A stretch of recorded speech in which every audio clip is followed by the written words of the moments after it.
안녕하세요. 사연에 빠지다의 DJ 민영입니다.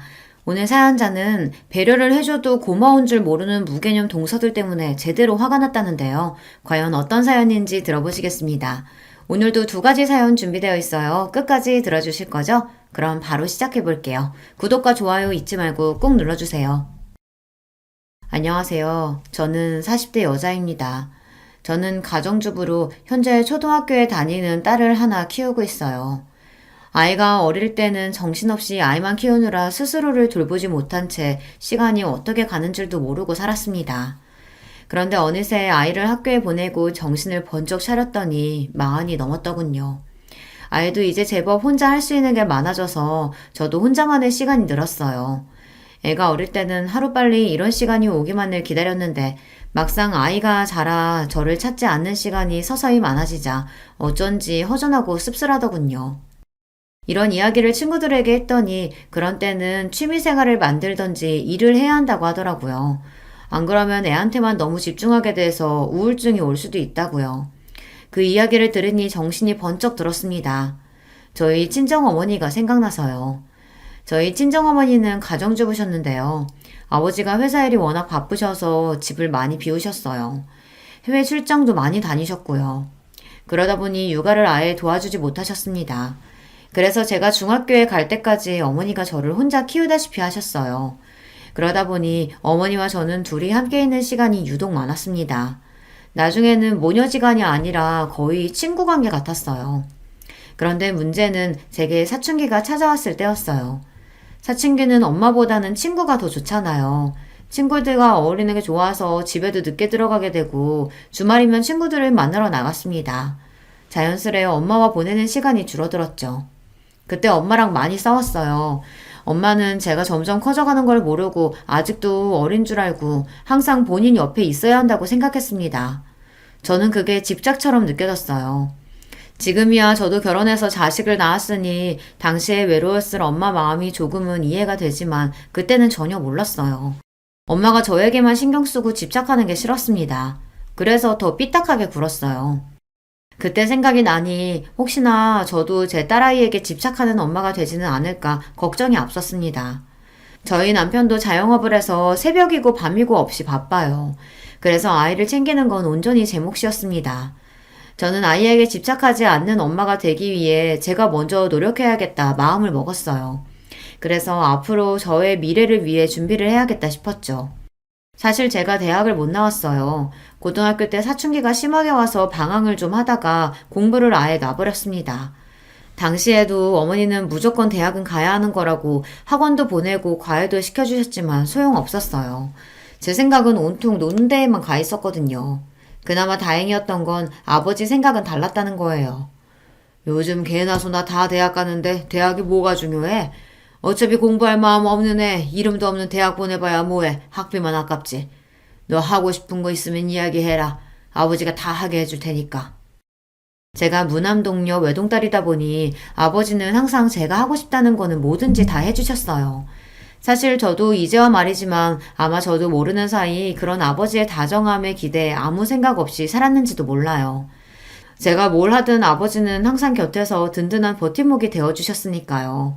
저는 결국 대학에 떨어지고 아버지의 소개로 중소기업 비서로 일하게 됐습니다. 크게 하고 싶은 것도 없고 꿈도 없었던 저는 하루하루 주어진 일을 열심히 하며 성실하게 살았어요.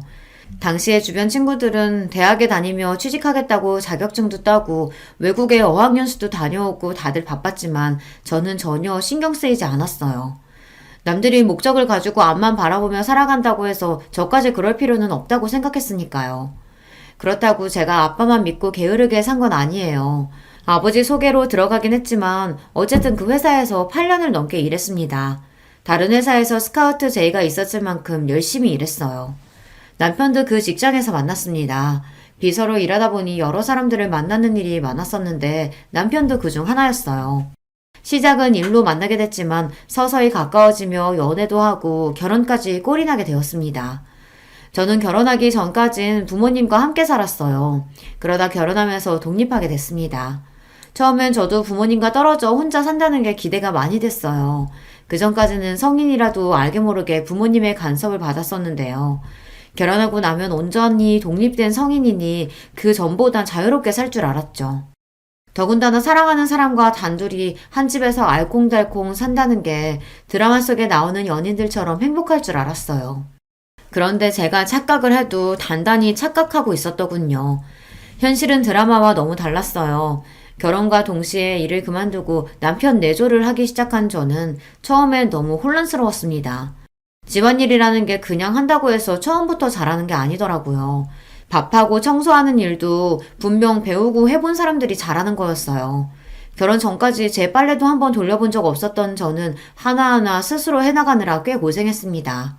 거기다가 결혼 생활이라는 건 남편과 저 둘만의 생활이 아니었어요. 유부녀가 된다는 건 전보다 챙기고 신경 써야 할 일이 더 많아진다는 거였습니다. 결혼한 지 한 달쯤 되었을 때였는데 위에 형님한테 연락이 왔어요. 남편은 삼형제의 둘째라 위로 형이 있고 아래로 동생이 있었거든요. 형님은 저보다 3살 많고 당시에는 대기업에 다니고 있었어요. 항상 바빠 보였던 형님이 무슨 일로 연락을 주셨나 해서 갔더니만 형님네 집에 동서도 같이 있더라고요. 형님이랑 막내 동서는 대학 선후배 사이예요. 형님이 먼저 결혼하고 나서 막내 시동생을 막내 동서에게 소개한 것 같더라고요. 형님이랑 동서는 대학 때부터 친해서 서로 각별했어요. 동서지간이 셋인데 저만 빼고 둘이 친한 사이다 보니 사실 저도 셋이 있는 게 불편하기는 해요. 일부러 그러는 건 아니겠지만 셋이 있을 때 유독 대학 이야기를 많이 하더라고요. 저는 대학도 안 나왔으니 동서랑 형님 사이에 더 끼어들기 힘들었어요. 저는 또 왜 갑자기 부르셨을까 궁금하던 차에 형님은 다짜고짜 웬 달력을 하나 주셨습니다. 왜 있잖아요. 책상에 두는 탁상 달력이요. 저는 이게 뭐냐고 물었습니다. 그러자 형님이 소파에 등을 기대며 다리를 휙 꼬았어요. 그러더니 저를 아래로 내려다보시더라고요. 그러더니 한다는 말이 놀라웠습니다. 뭐긴 뭐야. 시댁 행사 적혀있는 달력이지. 동서는 결혼한 사람이 어쩜 시댁에 무슨 행사가 있는지 물어보지도 않아? 형님의 쌀쌀맞은 말투에 슬쩍 기가 죽은 저는 애써 당황하지 않은 척 표정을 가다듬었습니다. 시댁 행사야 당연히 남편한테 다 물어보고 체크해뒀죠. 아버님, 어머님 생신은 아직 다 멀었던데. 저도 지고 싶지 않았습니다. 그래서 웬만한 시댁 행사는 다 알고 있다고 대답했어요. 그런데 제 말에 동서가 툭 한마디를 하더군요. 형님이 결혼한 지 얼마 안 돼서 뭘 모르시나 본데 시댁 행사가 생일밖에 있는 게 아니에요. 동서가 저보다 1년 정도 먼저 결혼했어요. 그걸 가지고 동서는 만날 때마다 마치 제 선배처럼 구는데 그것도 참 꼴보기 싫었습니다. 저는 애써 웃어 보이며 생일 말고 또 무슨 행사가 있냐고 물었어요. 결혼한 지 얼마 안 돼서 저는 잘 모른다고요. 우리 시부모님이 연세가 많아서 여기저기 고장난 데가 많은 거 알지? 병원에 치료해 한 달에 2-3번씩 병원 모시고 가야 돼. 나랑 막내 동서는 둘 다 직장 생활하면서도 남편들까지 해서 넷이 연차 쓰고 반차 쓰면서 아등바등 모시고 다녔어. 둘째 아주머님은 장사하느라 바쁘다고 항상 안 된다고 하셔서 넷이 아니라 고생 좀 했어요. 이야기를 들어보니 결국은 저더러 시부모님 병원에 모시고 가라는 이야기를 하려고 부른 것 같았어요. 시부모님이 연세가 많은 편이에요. 80이 넘으셔서 두 분이 외출하신다는 게 쉬운 일은 아닙니다. 들어보니까 동서 팔자 좋게 결혼하자마자 일 그만뒀다며? 사방님 가게가 장사가 잘 되나 봐. 아직 애도 없는데 일도 안 하고. 그러니까 집에서 노는 동서가 앞으로는 시부모님 좀 알아서 병원에 모시고 가. 며느리가 시부모님을 모시고 병원에 가는 게 당연한 일은 아닌데 형님은 저에게 무슨 악감정이라도 있는 사람처럼 미간까지 구기면서 짜증스럽게 이야기를 했어요. 물론 자식으로서 연세 많은 시부모님 모시고 병원에 가는 게 어려운 일은 아니에요. 자식들끼리 돌아가면서 해야 하는 거라면 저도 당연히 할 겁니다. 그런데 마치 제가 다 하는 게 당연하다는 듯 이야기하는 형님의 태도에 어쩐지 기분이 상했습니다. 제가 시부모님 모시겠다고 결혼하거나 직장을 그만둔 게 아닌데 시댁 일을 몽땅 다 저에게 떠넘기듯 하는 게 맞는 건가 싶어서요. 이대로 괜히 가만히 있다가는 바보처럼 제가 다 해야 할 것 같아 저도 마른 침을 한번 꼴깍 삼키고 조심스레 말을 꺼냈습니다. 아버님, 어머님이 건강이 많이 안 좋으신가 봐요. 근데 사실 제가 일을 그만둔 건 다른 게 아니라 제가 임신해서 그만둔 거예요. 병원에서 유산기가 좀 있다고 해서 쉬고 있는 거예요. 그랬습니다. 제가 임신하기는 했는데 아직 너무 초기라 시댁 식구들에게는 말씀을 안 드린 상태였어요. 피검사 결과 병원에서 아직 너무 초기라 태아가 제대로 자리를 잡지 않았는데 무리하면 안 된다고 해서 남편과 상의해 바로 직장을 그만둔 거였어요. 형님, 임신 초기엔 원래 다들 병원에서 그렇게 말해요. 조심하라고. 걷지도 못하는 것도 아닌데 시간 있는 사람이 좀 하면 되는 거지. 그래서 지금 임신 좀 했다고 어머님 아버님 못 챙기시겠다는 거예요? 당시에 동서 아들이 2살이었어요. 본인은 임신했을 때 일까지 했다면서 제 말을 듣자마자 마치 제가 임신한 걸 가지고 생색을 낸다는 것처럼 이야기하더라고요. 물론 형님이 있는 자리다 보니 동서도 신경 쓰여서 한 이야기일 수도 있습니다. 제가 듣기로는 형님이 결혼한 지 4년이 넘었지만 아직 애가 없다고 들었거든요. 그래서 남편이 제 임신 사실을 조금 더 이따가 이야기하자고 한 거예요. 형님이 아이 문제에 있어서 좀 예민하다고요. 하지만 제 입장에서도 제가 왜 일을 안 하고 쉬고 있는지 설명을 해야 했습니다. 자꾸만 저를 하는 것도 없이 집에서 노는 사람 취급을 했으니까요. 그깟 애 좀 가졌다고 유나는. 임신했을 때 너무 안 움직이고 집에만 있으면 살만 찌고 더 안 좋대. 막내 동서는 임신하고도 애 낳을 때까지 출근도 했어. 암튼 자만하지 말고 다음 주부터는 동서가 시부모님 모시고 병원에 좀 가. 2분 다 옛날 분들이라 병원은 죽어도 자식들이 모시고 가야 하는 건 줄 아시는 분들이니까. 당분간은 동서가 신경 좀 써. 지금까지 서방님 장사한다고 매번 시부모님 일은 우리가 다 했단 말이야. 이제 동서도 들어왔으니까 서방님 대신해서라도 동서가 좀 알아서 해야지. 형님이 큰 눈을 더 크게 뜨고 따지듯 말을 하면 저는 순간 말문이 턱 막히면서 말을 잇지 못했어요. 동서랑 형님 둘 다 서울대를 나왔습니다. 그래서 그런지 형님도 그렇고 동서도 그렇고 이야기를 나누다 보면 둘 다 말을 너무 잘해서 제가 이길 수가 없었어요. 2사람이 말을 하면 다 맞는 말 같더라고요. 이후로 제가 아이를 낳을 때까지 줄곧 시부모님을 모시고 병원에 다녔어요. 처음엔 제가 몇 번 가다 보면 형님이나 동서가 이야기를 할 줄 알았는데 전혀 말이 없더라고요. 사실 저도 웬만해서 형님이랑 동서에게 이야기하지 않았던 게 시부모님이 다른 가족들보다 저랑 같이 병원 가는 걸 좋아하셨어요. 우리 둘째가 이제 보니까 참 꼼꼼하고 똑부러지는구나. 다른 자식들하고 오면 제대로 설명도 안 해주고 그냥 들어가라 내려가라 시키기만 하는데 우리 둘째는 알아듣기 쉽게 설명해줘서 너무 좋다. 그러게. 다른 자식들은 엄마 아빠 늙었다고 다 모른다고 가만히 있으라고만 해가지고 눈치 보여서 무슨 말을 못하는데 우리 둘째 며느리는 어찌나 나긋나긋하고 상냥한지 몰라. 우리 둘째가 장가를 참 잘 갔어. 다음번에도 우리 둘째랑 오면 좋겠다. 저는 평소 하던 대로 하는 건데 시부모님은 저를 편하게 생각하셨어요. 한편으로는 많이 배우고 똑똑한 며느리들보다 만만한 제가 편하신 건가 싶기도 했는데 어찌됐든 저랑 다니는 게 좋다고 하시는 말씀이니 좋게 받아들이기로 했죠. 그러던 중 저도 일이 생길 때가 있잖아요. 제가 급한 일이 생겨서 형님에게 부탁하려고 하면 항상 회사 핑계를 댔어요. 아버님 피검사하는 날이 당장 다음 주인데 이렇게 갑자기 안 된다고 하면 어떡해. 동서가 집에 있어서 잘 모르나 본데 우리 회사는 한 주 전에 연차 못 내. 나는 안 되니까 동서한테 부탁하든지. 형님, 저는 직장 다니면서 애까지 키우는 워킹맘이에요. 형님이 아직 애가 뱃속에 있어서 모르니까 그러시는데 그 제 귀중한 열차를 그런 데 쓸 수는 없다고요. 형님도 동서도 바빠서 그러는 거 이해 못하는 거 아닙니다. 시부모님 일이니 아들들이 하는 게 맞는 건데 이런 일로 며느리들끼리 싸울 일도 아니고요. 하지만 동서나 형님이나 제가 뭔가 이야기를 했을 때 나오는 반응이 너무 기분이 나빴어요.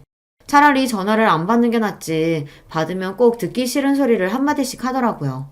항상 저는 뭘 모른다는 식으로 이야기하는데 정말 기분이 나빴어요. 그래서 한 번은 너무 마음이 안 좋아서 남편에게 하소연을 했습니다. 형님이랑 동서가 너무하는 것 같다고요. 그러자 남편도 놀랐는지 저에게 너무 미안해했어요. 여보 미안해. 내가 새벽부터 저녁까지 일만 하느라 우리 자기 너무 힘들게 하네. 이번에 병원 가는 건 내가 무슨 일이 있어도 갈 테니까 걱정하지 마. 그리고 형수랑 재수씨 만나면 내가 따끔하게 한마디 할게. 우리 자기 힘들게 하지 말라고. 남편이 저 기분 나아지라고 하는 말인 거 알지만 그래도 남편이 제 편을 들어주니 저는 좋았습니다. 남편이 식당을 운영해요. 사장인데다가 음식까지 본인이 직접 만들다 보니 새벽부터 시장 가서 장 보고 가게 마감까지 합니다. 그러다 보니 쉬는 날이 거의 없어요. 그래도 남편은 저와의 약속을 지켜줬습니다. 한 달에 한 번은 가게 문을 닫고 시부모님을 병원에 모시고 갔어요. 그리고 제가 만삭이 돼서 배가 불러왔을 때는 남편이 직접 나서서 시부모님과 다른 가족들에게 이야기했습니다. 우리 사랑이 엄마 이제 만삭이라 힘들어서 운전 못해. 내가 한 달에 한 번은 가게 문 닫고 어머니 아버지 모시고 병원 가겠지만 나머지는 아버지 어머니 두 분이서 가시던지 형제들이 알아서 해. 아버지 어머니 눈도 어두워서 버스도 제대로 못 타시는데 어떻게 두 분이서 병원에 가? 그러니까 형이 모시고 가면 되잖아. 내가 노냐? 안 그래도 회사 힘들어서 눈치 보여 죽겠는데 이런 일까지 신경 써야겠어? 이런 건 좀 집에서 노는 사람이 하면 안 되냐? 형, 말 조심해. 놀기는 누가 놀아? 여기 노는 사람 하나도 없어. 그리고 어머니 아버지가 우리 부모님인데 왜 며느리들한테 떠넘겨? 우리 부모님 일이니까 아들들끼리 알아서 해. 남편도 좋게 이야기하고 싶었지만 다들 제가 시부모님을 모시고 병원에 가는 걸 너무 당연하게 생각하는 분위기라 남편도 기분이 상해서 목소리가 격해졌습니다. 어머, 우리 작은 아주머님 평소엔 말씀이 없으셔서 과묵한 줄 알았는데 엄청 사랑꾼이시구나. 작은 형님은 너무 좋겠다. 그쵸, 형님? 분위기가 격해지자 막내 동사가 나서서 애써 말을 돌렸어요. 그런데 그 상황에서 형님은 괜히 또 저를 쏘아보더군요. 아직 애가 나온 것도 아니고 어차피 집에 있는 사람이 좀 하면 안 되는 건가? 꼭 일을 키워서 집안에 분란을 만들어야겠어? 형수, 왜 자꾸 이 사람한테 뭐든 다 떠넘기려고 하세요? 형수가 하기 싫으면 그냥 안 하면 될 일이지. 무슨 대장처럼 나서서 이래라 저래라 해요. 뭐야? 이 자식이 어디 감히 형수한테 그딴 소리를 해? 아휴, 서방님이 무서워서 이제 무슨 말도 못하겠네. 네, 형수님. 제발 좀 제 눈치 보시고 이 사람한테 함부로 하지 마세요. 이 사람도 임신해서 고생하면서도 싫은 소리 한 번 안 하고 시집살이 다 알아서 했잖아요. 맏며느리면 고마운 줄 아셔야 되는 거 아니에요? 여보, 그만해. 왜 그런 소리까지 하고 그래. 맞잖아. 당신 임신 중독증 걸려서 밥도 한 숟갈 못 먹었는데 우리 어머니 아버지 병원 간다고 새벽부터 일어나서 준비하고 병원 갔다 온 날은 아버지 힘들어서 식사 잘 못하신다고 전복죽에 반찬을 매일 해서 가져갔잖아. 여기 형수님이랑 재수씨 결혼한 지 몇 년 됐어도 한 번도 그렇게 한 적 없었어. 그러니까 우리 아버지 어머니가 자기랑만 병원 간다고 하지. 다른 자식들은 불편하니까. 제가 임신한 동안 내내 중독증으로 고생을 좀 했어요. 배는 나오는데 자꾸만 살이 빠질 정도로 잘 먹지도 못하고 서 있기 힘들 정도로 빈혈에 시달렸습니다. 그런 와중에 저는 형님이나 동서에게 싫은 소리 듣는 게 싫어서 시부모님과의 약속을 지켰어요. 임신해서 힘들고 아픈 건 제 문제니까요. 그런 소리를 남편이 가족들 앞에서 하는 게 생색내는 것 같아 민망하긴 했지만 어쨌든 속은 시원했습니다. 현수님, 그거 임신 중독증 정말 힘들다던데 고생 많으셨네요. 앞으로 출산까지는 다른 건 걱정하지 마시고 푹 좀 쉬세요. 형, 미안해. 우리가 매일 바쁘다는 핑계로 너무 형수님한테 떠넘겼지. 앞으로는 나도 신경 쓸게. 그나마 시동생은 사람이 순하고 착해요. 철딱서니 없고 아무 말이나 하는 동서에 비하면 아까웠죠. 그래도 그날 이후 많은 점이 개선됐습니다. 남편이 한바탕 한 덕분에 그 다음부터는 자식들끼리 상의해서 돌아가며 시부모님을 모시고 병원에 갔어요. 저도 한 달에 한 번 정도만 모시고 가면 됐습니다. 가끔 형님이나 동서가 바쁜데 회사에 눈치 보이게 반차 이야기해야 한다고 투덜투덜 할 때에는 저도 괜히 신경 쓰이고 눈치가 보였지만 애써 모른 척 했어요. 남편이 그래도 된다고 해줬거든요. 시부모님 챙기는 건 의무가 아니라 자식으로서 각자의 도리야. 다들 바빠도 할 수 있는 만큼 노력하면 되는 거라고. 안 되면 할 수 없는 거고.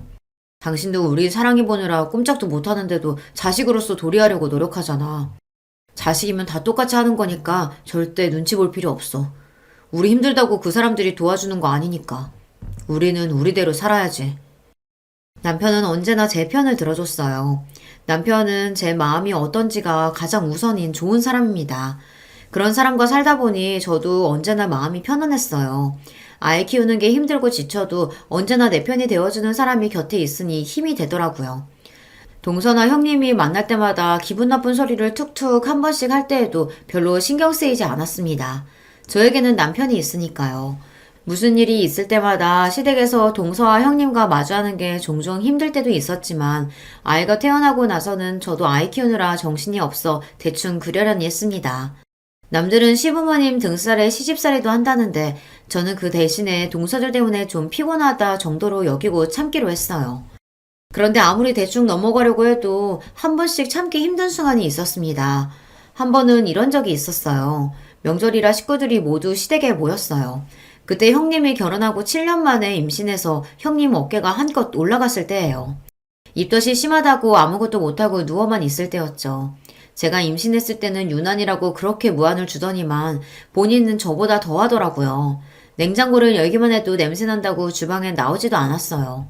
거기다가 입덧을 한다는 사람이 먹고 싶은 건 얼마나 많은지, 시댁에 와서도 갑자기 물회가 먹고 싶다는 둥, 골뱅이 무침이 먹고 싶다는 둥 계속 주문을 해서 아주버님이 장을 받아주면 저와 시어머니가 연신 음식을 해다 줬어요. 우리 큰형님 맨날 자식 필요 없다고 부부끼리 잘 살 거라고 하시더니만 애 생겼다고 저렇게 유난하게 구실 줄은 몰랐어요. 그래도 늦게라도 생겼으니 얼마나 다행이야. 난 골뱅이가 아니라 산삼을 캐다 달라고 해도 캐다 줄 거다. 그 전까지는 다들 형님 눈치를 보느라 이야기를 안 했었는데 막상 형님에게 아기가 생기고 나자 시부모님도 다들 좋으신지 여기저기 아프던 것도 하나도 안 아프다고 하실 정도였죠. 내가 죽기 전에 우리 큰아들 자식 보는 거 보고 죽으면 여한이 없겠다 했는데 내가 이제 정말 죽어도 여한이 없다. 아버님은 죽기는 왜 죽어요. 우리 큰손주 대학 가고 결혼하는 것까지 다 보셔야죠. 어머, 근데 동서 이거 간 본 거 맞아? 난 새콤달콤한 게 묻힌 게 좋은데. 네, 형님. 식초 좀 더 넣을게요. 아주 상전도 이런 상전이 없었습니다. 80이 넘으신 시부모님도 제게 간이 짜다, 싱겁다 이야기를 안 하시는데 형님은 손 하나 까딱 안 하면서도 저를 하인 부리듯이 이거 해달라 저거 해달라 했어요. 평소에 형님이 저에게 한 짓이 있었기 때문에 저도 형님 하는 짓이 곱게 보이지는 않았지만 어쩌겠어요. 마흔이 다 된 나이에 애를 가졌으니 본인도 얼마나 귀하고 좋을까 싶어 마음이 넓은 제가 이해하기로 했죠. 그러던 중 작은 사고가 있었습니다. 막내 동서가 형님 준다고 출산 선물을 가져왔더라고요. 아기 내복이랑 인형이었어요.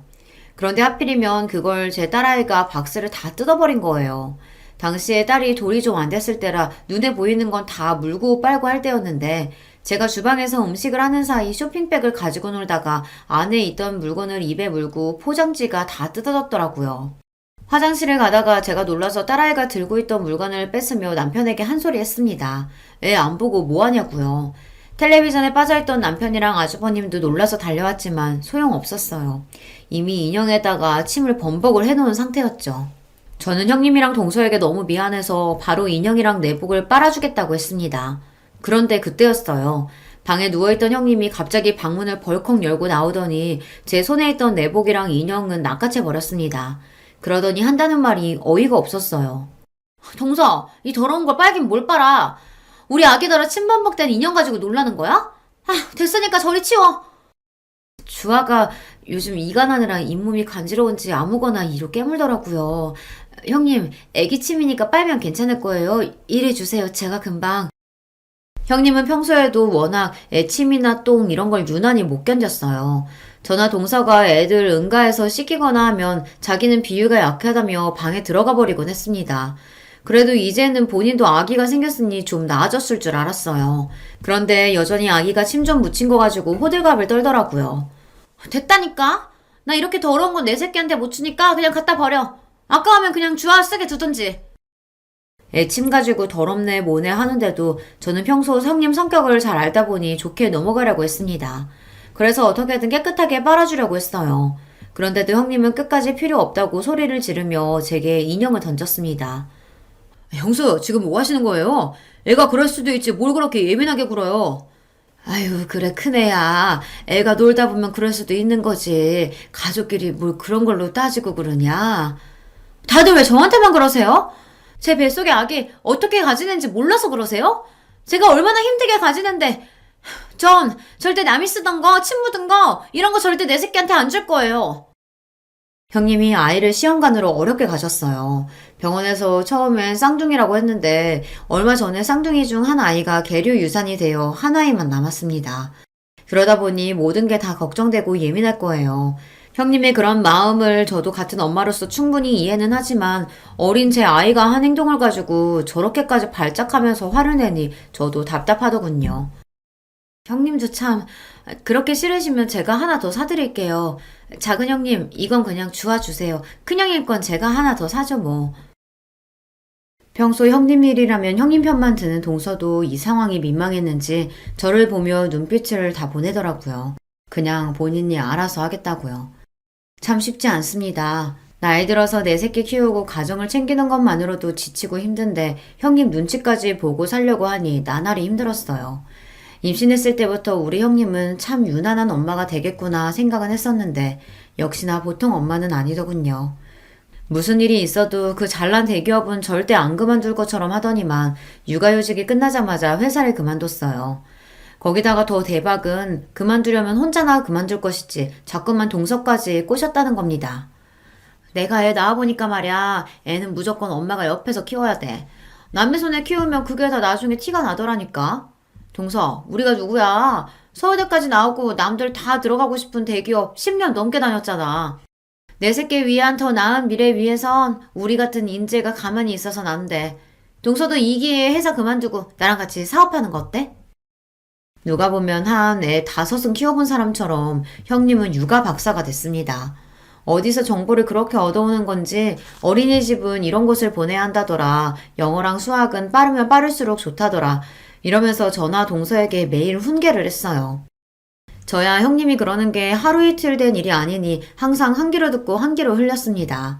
하지만 형님 말이라면 똥이 된장이라도 믿는 동서는 항상 팔랑거렸거든요. 형님이 저번에 말한 유기농 생리대 사업이요? 그거 알팀은 너무 좋긴 한데 우리가 당장 돈이 어딨어요. 투자자는 찾으셨어요? 아휴, 동서는 걱정도 많아. 내가 누구야? 투자자는 금방 찾을 거니까 동서도 슬슬 퇴사해. 애들 학교 다닐 때 무조건 엄마가 옆에 있어야지. 매일 학원으로만 돌리면서 애 공부시키는 거, 그거 학원만 좋은 일 시키는 거다? 저는 형님이 하는 말이 다 너무 웃겼습니다. 그전에는 동서가 애들 문제로 힘들다고 하면 왜 그렇게 애한테 목을 매냐. 애는 애고 엄마는 엄마다 하면서 동서한테 회사 일이나 똑바로 하라고 하더니만 본인이 애 낳고 키워보더니 180도 달라져서 이제는 동서한테 회사를 그만두랍니다. 애 키우려면 돈도 많이 들어가고 시간도 필요하니 회사를 그만두고 본인이랑 사업을 하자고요.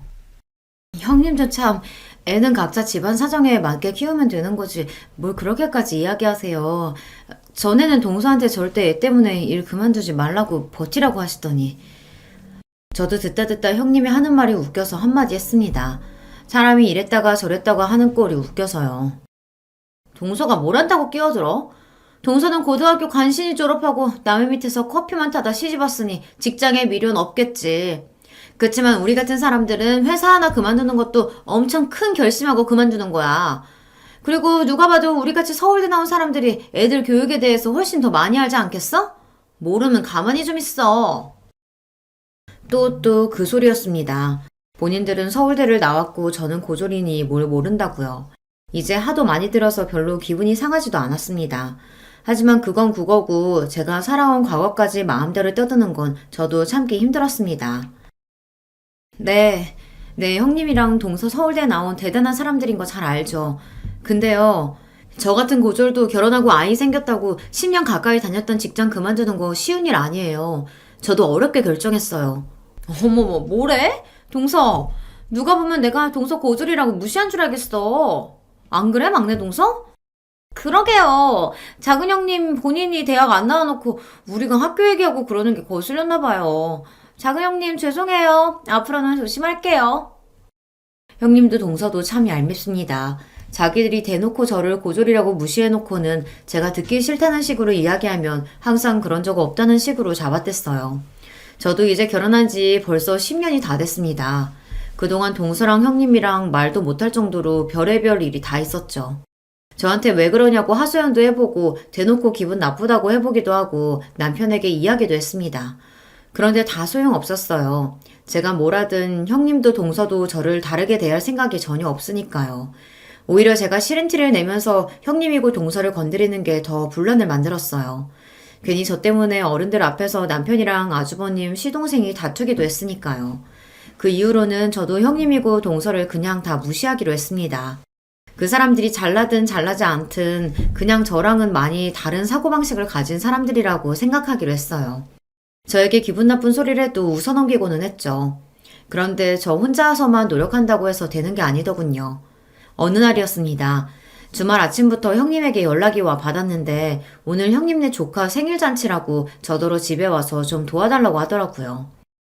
동서, 오늘 서방님 집에 계시지? 서방님한테 주화 좀 맡기고 우리 집에 오늘 와줄 수 있을까? 우리 유리 생일이라 집으로 친구들 초대했는데 도와주겠다고 했던 친구가 갑자기 일이 생겨서 못 온다고 그러네. 조카 생일이라 집에서 생일 파티를 하는데 음식이랑 파티 준비를 도와주기로 했던 친구가 갑자기 일이 생겨서 못 오게 됐답니다. 그래서 저에게 도와달라는 거였어요. 그런데 저도 아이랑 약속이 있어서 아무래도 안 될 것 같아 형님 부탁을 거절했습니다. 상황은 알겠는데 어쩌죠? 저도 오늘은 주아랑 볼일 치러 가겠다고 약속해서 오늘은 좀 힘들 것 같은데. 동서는 시간 안 된대요?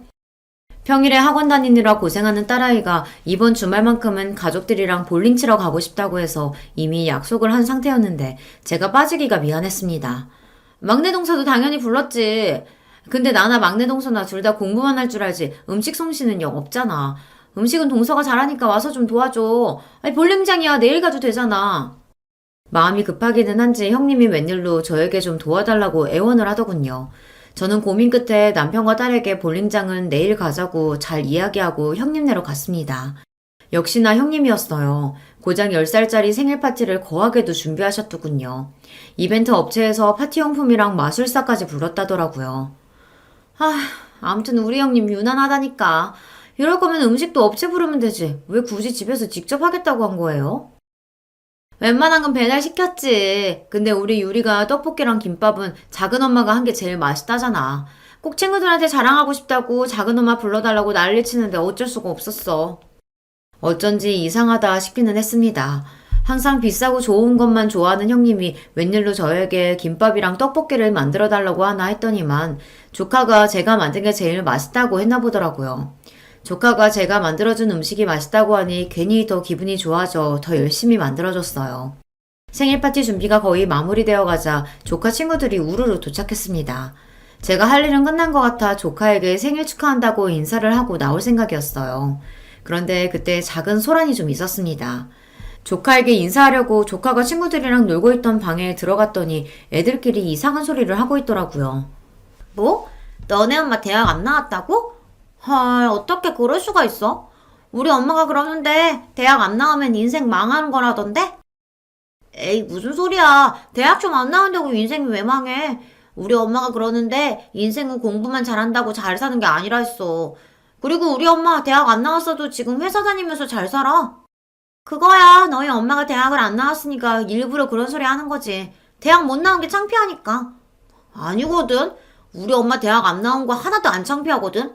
우리 엄마 대학 안 나왔어도 우리 집에는 차 2대나 있어. 완전 부자야. 차가 2대라고 다 부자냐? 집이 넓고 커야 부자지. 너희 집 화장실 하나잖아. 그럼 부자 아니야.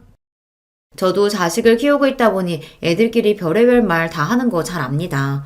조카나 조카 친구나 둘 다 아직 어린애들이니 어른들에게 들은 이야기를 가지고 아무렇게나 하는 말이라는 것도 잘 알고요.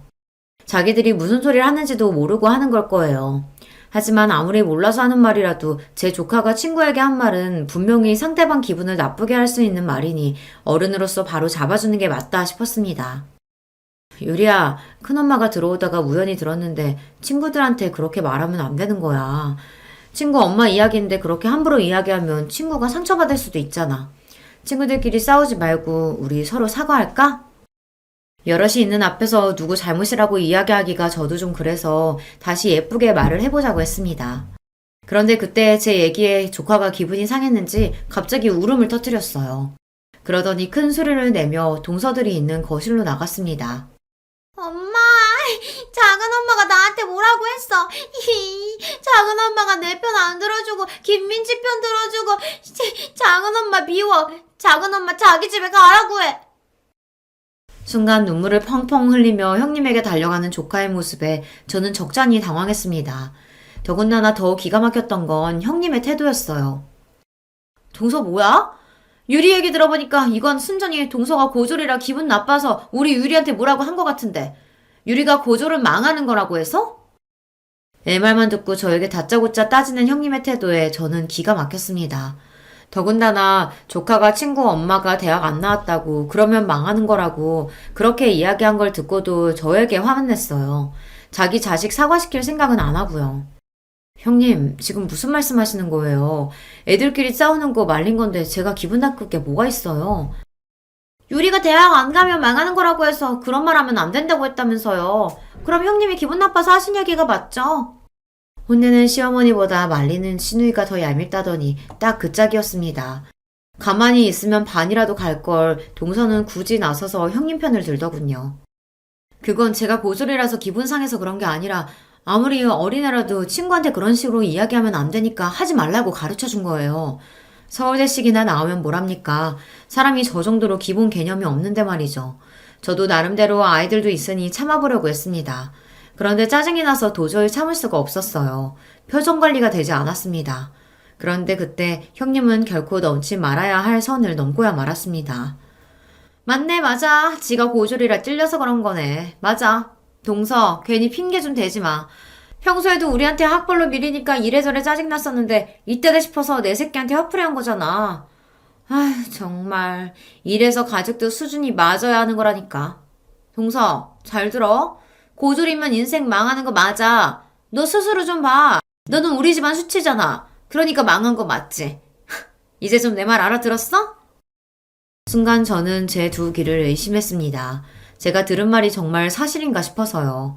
형님은 저에게 아예 말까지 다 놓고 너너 소리를 지르며 삿대질까지 했습니다. 형님, 지금 저한테 집안의 수치라고 하셨어요?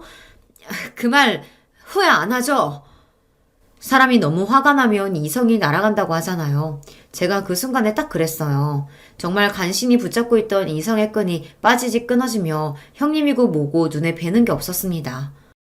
뭐래? 어디서 무식한 게 똥폼을 잡고 있어. 내가 후회를 왜 해? 좋아요. 이거 보시고도 정말 후회 안 하시나 보죠. 이거 받으세요. 저희 친정아버지 명함이에요. 저는 곧바로 가방에서 아버지 명함을 꺼내 형님에게 건넸습니다. 그때까지도 형님과 동서는 제 행동이 이해가 되지 않는다는 듯 미간을 구기고 있었어요. 아버지 명함은 왜 주고 난리냐라는 눈빛을 노려보면서요. 그런데 그때 명함을 먼저 확인한 동서가 눈이 둥그레져선 토끼 눈으로 저를 바라봤습니다. 어머, 형님, 이거 뭐예요? 동아벤처 대표 이동우면 그때 우리한테 연락했던 투자자잖아요. 이 사람이 정말 형님 친정아버지라고요? 말도 안 돼. 동서 똑바로 본 거 맞아? 어머머, 이게 뭐야? 정말 그 투자자잖아. 맞아요. 얼마 전에 형님이랑 동서가 하기로 한 사업에 투자하겠다고 연락한 투자사 대표가 우리 친정아버지예요. 그랬습니다. 동서나 형님에게 구체적으로 말한 적은 없지만 친정아버지께서 사업을 크게 하세요. 예전부터 많은 기업에 투자하셨는데 최근에는 스타트업 사업이나 젊고 유능한 사업가들에게 투자하시더라고요. 최근에도 좋은 아이템을 찾고 계시길래 제가 형님이랑 동서가 하는 유기농 생리대 사업을 추천했습니다. 그래서 아버지 회사에서 동서랑 형님네 회사로 연락했던 거예요. 이런 사실을 동서나 형님이 알면 부담 가지실 것 같아 얘기를 안 한 건데 도저히 말 안 하고는 안 되겠더라고요. 내가 누군지도 모르고 저더러 집안에 수출하는 둥 어떻다는 둥 말을 함부로 짓거리니 본때를 보여줘야겠다 싶었습니다. 그 순간 믿기지 않는 일이 벌어졌어요. 형님이 애들에게 밥부터 먹으라고 거실로 다 내보내더니 방문을 닫더라고요. 그러더니 동서의 허리를 쿡 찔렀습니다. 그러고는 둘이 슬쩍 눈빛을 주고받더니만 동시에 바닥에 무릎을 꿇고 앉았어요. 동서, 미안해. 내가 정신이 나갔었나 봐. 아무리 화가 나도 사람이 할 말 못할 말이 있는 건데 내가 실수했어. 맞아요, 형님. 우리가 잘못했어요. 제가 원래 뭘 좀 모르고 아무 말이나 막 하는 거 아시잖아요. 착한 형님이 너그럽게 이해해주세요. 사람이 이렇게까지 간사할 수가 있는 건가요? 조금 전까지만 해도 저더러 집안에 수출하는 둥 하더니만 친정아버지 이야기를 꺼내자마자 순식간에 돌변했어요. 그 모습을 보는데 너무 황당해서 말도 안 나오더군요. 형님, 동서, 지금 너무 웃긴 거 알아요? 어쩜 사람이 그렇게 180도 달라질 수 있는 거예요? 5분 전에 나랑 지금의 나는 분명 똑같은 사람인데 형님이랑 동서는 저를 완전히 다르게 대하네요. 아버지 이야기를 꺼내면 형님이랑 동서가 당황할 거라고 생각은 했었지만 아무리 그래도 무릎까지 꿇을 줄은 몰랐어요. 그러게. 동서는 그런 중요한 얘기를 왜 지금까지 안 했어? 진작 우리한테 친정 이야기했으면 나도 동서한테 이런 실수 안 했지. 설마 지금 친정아버지가 큰 투자해서 운영하시는 분이라는 거 형님이랑 동서가 진작 알았다면 나를 대하는 게 달라졌다는 이야기를 대놓고 하시는 거예요? 아, 형님도 동서도 서울대까지 나온 사람들이 어쩜 그렇게 생각이 편협해요? 지금까지 그런 사고방식으로 애들 키운 거예요. 어쩐지. 그러니까 유리가 친구한테 그런 소리나 하지. 형님이고 동서고 둘 다 입만 열었다 하면 헛소리를 하는데 도저히 못 들어주겠더군요. 저도 너무 화가 나서 말이 저절로 튀어나왔어요. 그때였어요. 평소 같으면 제가 싫은 소리 한마디만 해도 둘 다 저를 못 잡아먹어 안달이더니 제가 화를 내며 소리를 질렀는데도 저랑 눈도 못 마주치더군요. 심지어 동서는 제게 다가와서 팔짱을 끼고 친한 척까지 했어요. 형님, 마음 상한 것 좀 푸세요. 우리가 어떤 사이예요? 우린 가족이잖아요. 형님 친정아버지께 저희 이야기 안 하실 거죠? 그냥 그대로 투자하라고 이야기해 주실 거죠? 그럼. 우리 동서가 얼마나 너그러운 사람인데 이런 일 가지고 이미 투자하기로 한 일을 번복할 리 없지. 세상에 여우도 이런 구미호들이 없습니다. 혹여나 제가 아버지에게 이야기해서 투자 이야기는 없던 거로 하기라도 할까봐 아주 전전긍긍했어요. 형님과 동서는 제가 바보인 줄 아나 봐요. 그런 소리까지 들어놓고 바보처럼 헤헤 하면서 넘어갈 줄 알았나 봅니다. 아니요, 마음이 바뀌었어요. 처음엔 저도 형님이랑 동서가 투자 받으러 여기저기 고생하러 다니는 게 안타까워서 도와주려고 했던 건데 그냥 없던 일로 할게요. 형님이랑 동서도 못 들은 걸로 하세요. 진심이었습니다. 동서나 형님이나 저에게 특별히 잘한 것도 없어도 그래도 가족이라고 저는 나름 도와주려고 했던 건데 지금 와 생각해보니 바보처럼 왜 그러려고 했나 싶어요. 저는 없던 일로 하겠다고 엄포를 놓고 형님네 집에서 나왔습니다. 그런데 동서나 형님이나 얼마나 똥줄을 타는지 놀라서 엘리베이터까지 쫓아나오더라고요. 심지어 신발도 안 신고 맨발로요. 동서, 이렇게 가면 어떡해? 나랑 얘기 좀 하고 가. 형님과 동서가 엘리베이터를 잡으러 다급하게 달려오는데 저는 쳐다도 보지 않고 엘리베이터 문을 닫아버렸습니다. 저야 이제 형님이고 동서고 볼 일 없으니까요. 그날 이후 저희 세 사람의 관계는 많은 게 달라졌습니다.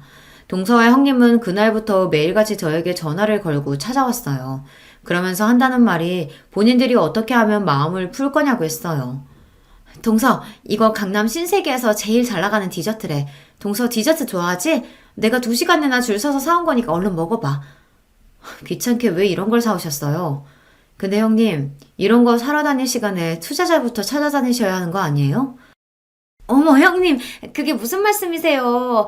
우리 회사 투자는 형님 친정아버지께서 해주실 거잖아요. 형님도 동서도 여간 얘기가 아닙니다. 웬만해선 포기할 조짐이 안 보였어요. 심지어 최근엔 매일같이 저희 딸 학교 앞까지 찾아와서 애한테 선물까지 사주고 학원 하원까지 해서 집에 데려다주고 가요. 진심 귀찮아 죽겠습니다. 올 때마다 어울리지도 않은 애교를 부려가며 자기들이 지금까지 너무 미안했었다고 용서해 달라네요. 형님, 오늘은 제가 왔어요. 매일 만나니까 너무 좋죠? 아버님께 저희 상품 이야기는 하셨어요? 동서, 자꾸 귀찮게 왜 이래? 나 아버지한테 투자 이야기 할 생각 없다니까. 형님, 제발요. 저희 올해까지 투자 못 받으면 사업 접어야 돼요. 제발 좀 도와주세요. 동서랑 형님은 번갈아 찾아와 세상 귀찮게 하며 징징거립니다. 아주 귀찮을 정도로요. 여러분이라면 어떻게 하시겠어요? 자기들이 서울대 좀 나왔다고 고졸인 저를 무시하며 집안에 수치네 어쩌네 이런 소리까지 한 사람들을 용서하고 친정에 얘기해서 투자까지 받게 해주는 게 맞는다고 생각하세요? 동서랑 형님이 거의 매일같이 찾아와 제 앞에서 친한 척을 한 지도 벌써 반년이 다 되어가요. 매일 무릎만 안 꿇었다 뿐이지 그때 일은 미안하다고 매일 싹싹 빕니다. 저도 처음엔 절대 용서해주지 않을 생각이었지만 반년 동안 쫓아다니며 잘못했다고 사과하니 저도 살짝 마음이 움직여요. 저 어떻게 하면 좋을까요? 여러분의 의견 댓글로 남겨주시면 하나하나 꼼꼼하게 읽고 참고하도록 하겠습니다. 흥분해서 정신없이 떠내려간 제 이야기 끝까지 들어주셔서 감사해요. 여러분의 가정에는 언제나 화목한 일만 가득하시길 바라겠습니다. 안녕하세요. 저는 일산에 사는 30대 여성입니다. 결혼해서 현재 5살짜리 여자아이가 하나 있어요. 남편은 직장을 다니다가 그만두고 지금은 작은 사업을 하고 있습니다. 원래는 직장을 다녔는데 잘 다니던 직장 그만두고 사업을 시작했어요. 오늘 제가 이 이야기를 시작하게 된 이유가 되는 게 바로 남편의 사업 관련 문제입니다. 뭐 정확히는 그것 때문이라기보다 그걸로 인해 발생한 문제들이긴 하지만요. 어쨌든 사업을 안 했으면 일어나지도 않았을 일들이니까 사업 때문이 맞긴 하죠. 남편이랑은 연애 결혼을 했어요. 우연히 지인과 함께한 술자리에 남편이 오게 됐고 자연스럽게 친해졌습니다. 그리고 얼마 뒤에 고백받았고요. 2년 연애하고 결혼했어요. 저는 평범한 집안에서 평범하게 컸거든요. 공부를 딱히 잘하거나 하는 특출난 재능이 있는 건 아니라서 학교도 그냥 평범한 학교로 나왔습니다. 요즘 같은 시대에는 평범한 학벌 가지고 좋은 회사에 취직하기 힘들잖아요. 그래서 작은 중소기업에서 일을 했어요. 남편은 그래도 대기업까지는 아니어도 나름 이름을 대면 알만한 회사를 다니긴 했습니다.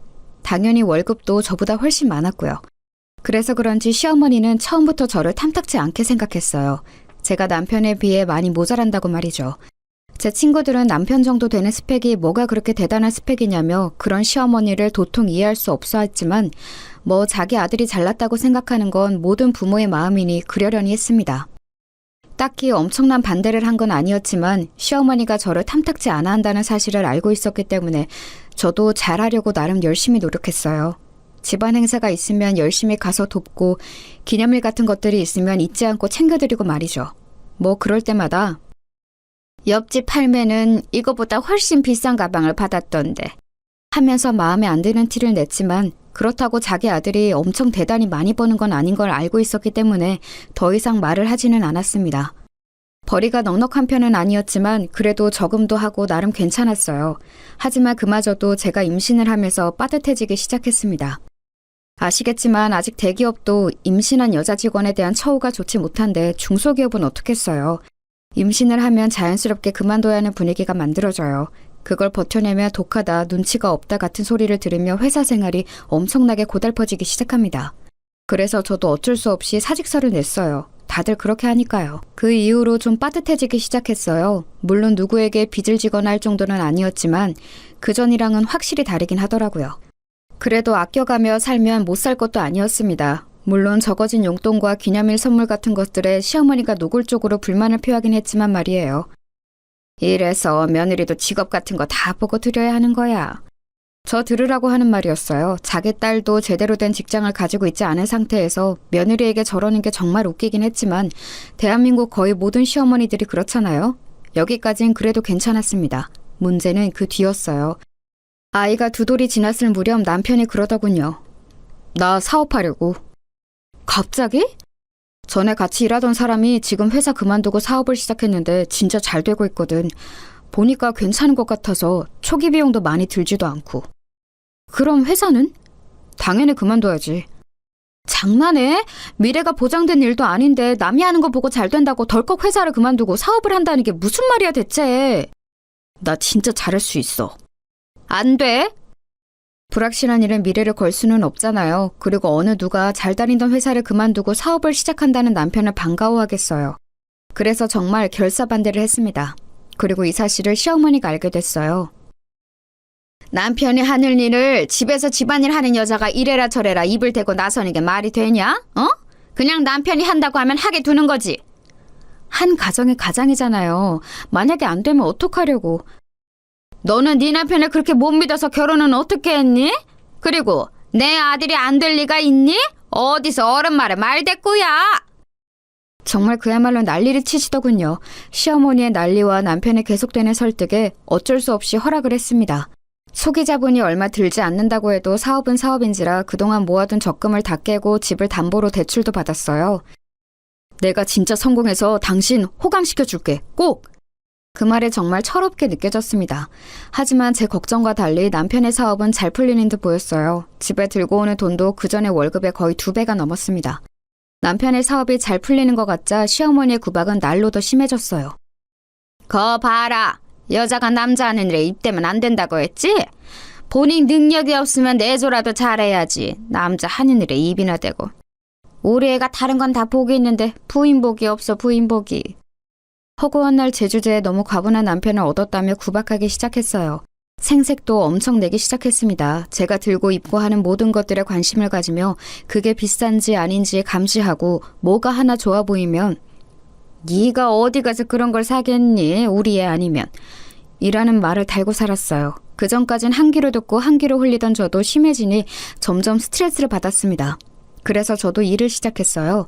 원래 예전에 취미로 봉제 인형을 만들어서 팔았던 적이 있었는데 그게 꽤 반응이 좋았던 게 기억이 나서 집에서 시간이 날 때마다 인형을 만들어 팔았습니다.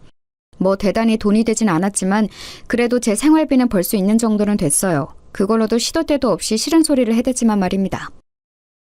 그거 벌어봐야 몇 푼 된다고 집에서 애나 보고 살림이나 잘하지. 하여튼 너는 마음에 드는 게 하나도 없니 어쩜?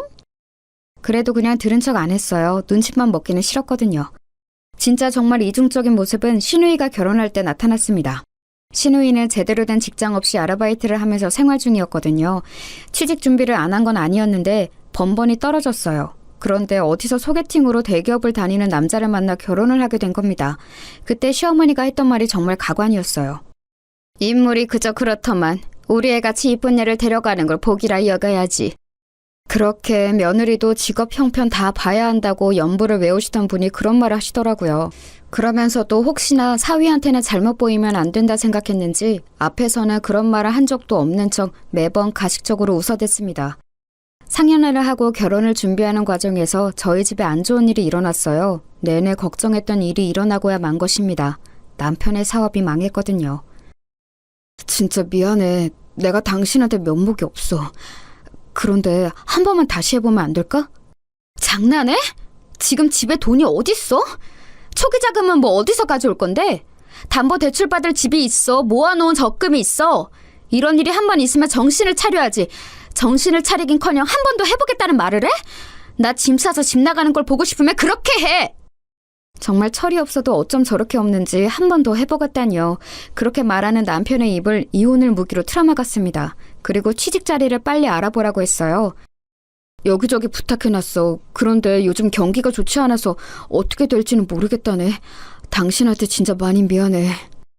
그래도 남편이라고 기가 팍 죽어서 그렇게 말하는 모습을 보니까 불쌍하긴 하더라고요. 빚을 지긴 했지만 엄청나게 많이 진 수준은 아니었고 남편이 취직을 하고 제가 인형을 열심히 팔면 길바닥에 나앉을 정도는 아니라서 정말 마음이 힘들긴 했지만 용서하기로 했습니다. 용서 안 하면 이혼인데 그럴 생각은 없었거든요. 그리고 제가 만든 인형이 SNS에서 귀엽다고 소문이 좀 났는지 꽤 팔렸거든요. 그래서 웬만한 직장인 월급보단 벌이가 좋아진 것도 남편을 좀 더 쉽게 용서할 수 있는 일이었습니다. 물론 밤낮으로 인형을 만드느라 안 쑤신 곳이 없었지만 말입니다. 그래도 당분간은 허리를 졸라매야 했어요. 빚이 있으니까 말입니다. 제가 번 돈 중에서 정말 딱 생활비만 제외하고는 다 빚을 갚는 데 썼어요. 그러는 와중에 신우이의 결혼식이 열렸습니다. 마음 같아서는 물론 축의금을 더하고 싶었지만 정말 그럴 여유가 없었어요. 다들 100만 원 정도는 한다는데 정말 여유가 없어서 50만 원을 했습니다. 저는 이해해줄 거로 생각했어요. 왜냐면 남편 사업이 망했다는 건 말하지 않았지만 남편이 사업이 요즘 잘 안 풀려서 너무 힘들다는 이야기를 어머니께 드렸다고 했거든요. 그렇지 않으면 자꾸 뭘 바라시니까 그 정도는 말하라고 제가 시켰었습니다. 그래서 그날 이후 용돈 달라 뭐 사달라 이런 말이 없으시길래 남편이 잘 이야기를 했고 시어머니도 잘 이해하고 있는 줄 알았어요. 하지만 제가 축의금을 50만 원을 한 걸로 그야말로 사단이 났습니다. 결혼식이 끝나고 저를 부르더군요. 그리고는 다짜고짜 면전에 봉투 하나를 던졌습니다. 정말 예고 없이 얼굴에 뭔가를 던진 거라 그 충격에 멍하게 이게 무슨 일인가 생각하고 있을 때 정말이지 쌍욕부터 날아왔어요. 내가 사돈되게 부끄러워서 고개를 못 들겠다. 신우이 결혼식에 축의금 50만 원이 뭐야?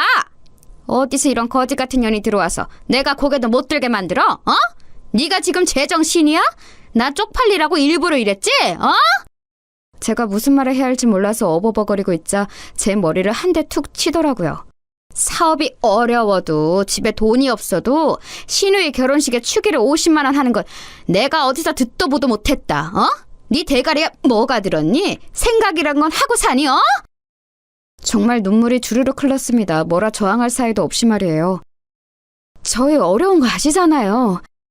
돈 100도 없니? 어? 그 정도도 없어? 너는 어디 빌릴 곳도 없어? 내가 어쩌자고 이런 거지 같은 년을 며느리로 들여서 이쪽을 당해야 돼, 어?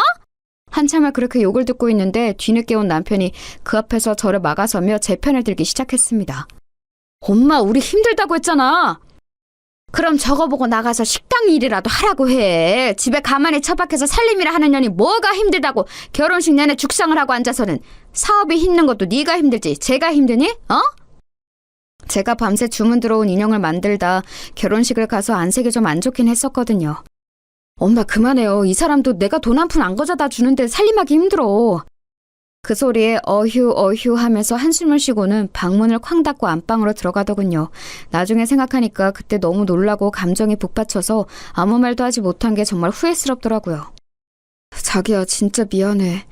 사과하는 남편의 꼬라지도 보기 싫었습니다. 사실 취직 자리를 적극적으로 알아보는 것 같지도 않았어요. 맨날 전에 같이 사업하던 사람들과 만나서 푸념이나 하고 집에서도 방 안에 틀어박혀서 게임이나 하고. 당신이 알아서 정리해. 나 이런 소리까지 들어가면서 당신이랑 살 이유 없어.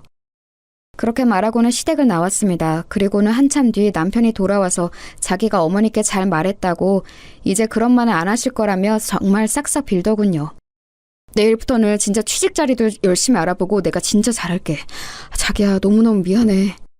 차마 망했다는 말을 하지 못했다며 저에게 한 번만 봐달라고 싹싹 비는 남편을 보며 정말 등신같이 한 번 더 참아주기로 했습니다. 제가 생각해도 제가 미련하고 등신 같았지만 이제 겨우 4살이 된 아이를 보면서 참았어요. 아버지 없는 아이로 만들고 싶지는 않았거든요. 그렇게 또 얼마간의 시간이 흘렀습니다. 말을 잘 했는지 시어머니는 더 이상 그 일을 말하지 않았어요. 아니 정확하게는 저를 부르지 않았습니다. 저도 시어머니가 부르지 않으며 딱히 찾아가지 않았기 때문에 서로 얼굴을 안 보고 지냈다는 말이 더 맞는 말이겠죠. 그러다 보지 않을 수 없는 날이 왔어요. 바로 시어머님의 생신이었습니다.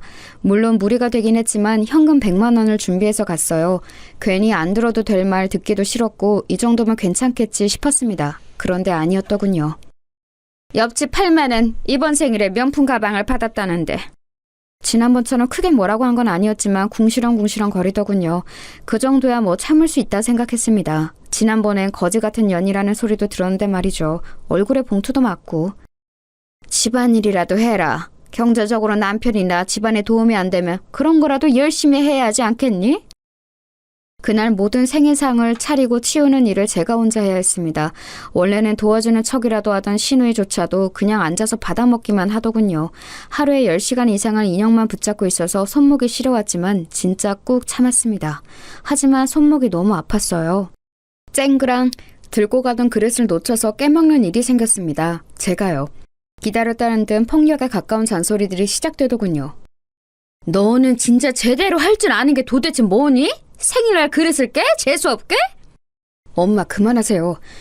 마음에 안 든다 하니까 마음에 안 드는 집만 골라서 하잖아. 엄마 이 서방 앞에서 창피하게 그만해. 그제야 자기 사위 눈치를 보며 그만두더라고요. 그러면서도 틈만 나면 저를 흘겨봤습니다. 그리고 그 이후로 정말 엄청난 시집살이가 시작됐어요. 경제력에 도움이 안 되면 집안일이라도 열심히 해야 하지 않겠니? 라는 말은 그냥 했던 말이 아니었던 겁니다. 그 뒤로 틈만 나면 저를 불러다 집안일을 시키더군요. 처음 몇 번은 참고 가서 했습니다. 하지만 그 이후에는 참고 아니고를 떠나 시간이 되질 않았어요.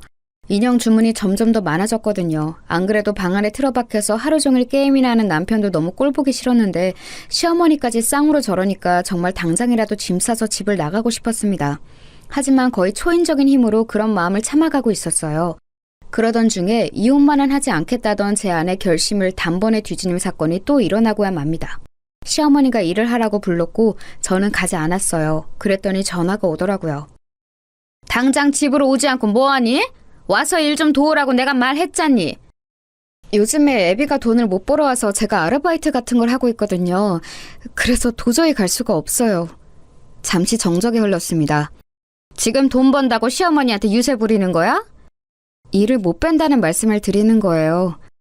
그런 알바에서 몇 푼이나 번다고 유세는 유세야. 당장 못 와? 내가 집으로 찾아가리? 어? 더 이상 참을 수가 없겠더라고요. 방에서 여전히 게임을 하는 중인지 남편이 욕하는 소리가 들려왔습니다. 그 순간이었던 것 같아요. 이 집구석을 반드시 탈출해야겠다고 생각하게 된 게 말입니다. 지금 갈게요. 오늘 결론을 지어야겠다 결심하고 전화를 끊었어요. 그리고는 게임을 하고 있는 남편 방으로 들어가 코드를 뽑았습니다. 아! 지금 뭐하는 짓이야? 이거 다 이긴 게임인데 당신 미쳤어? 미친 건 내가 아니라 너지. 당장 나 따라와. 제가 험악한 표정으로 정색하며 말하자 움찔하더군요. 어딜 가는데? 니네 집 가니까 당장 따라 나와, 죽고 싶지 않으면. 그리고는 남편을 데리고 시댁으로 향했습니다. 갔더니 신우이가 와 있더라고요. 언니, 왜 이렇게 늦게 와요? 이서방 오기 전까지 저녁 다 차려야 하는데 1시간도 안 남았어요. 꼴에 일을 한다고 시위하는 거지. 빨리 부엌 안 들어가고 뭐해? 그렇게 말하는 시어머니와 시누이를 한 번 쓱 보고는 거실 소파에 앉았어요.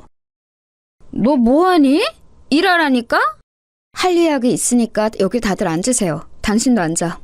남편을 보고 말했습니다. 남편이 눈치를 살피더니 제 앞에 앉더군요. 너 지금 무슨... 앉으시라고요. 저 이야기 시작도 안 했어요. 제가 정색을 하며 그렇게 말하니 뭐라 중얼거리며 앉긴 앉더군요. 이런 제 모습은 생전 처음 봤겠죠. 고분고분 말을 잘 듣는 며느리였으니까요. 그래, 앉았다. 어디서 버릇없이 어른을 앉으란 말아. 저 이 사람이랑 이혼하려고요. 그 말에 남편이 놀라서 저를 보더군요. 시어머니와 시누이도 마찬가지였고요.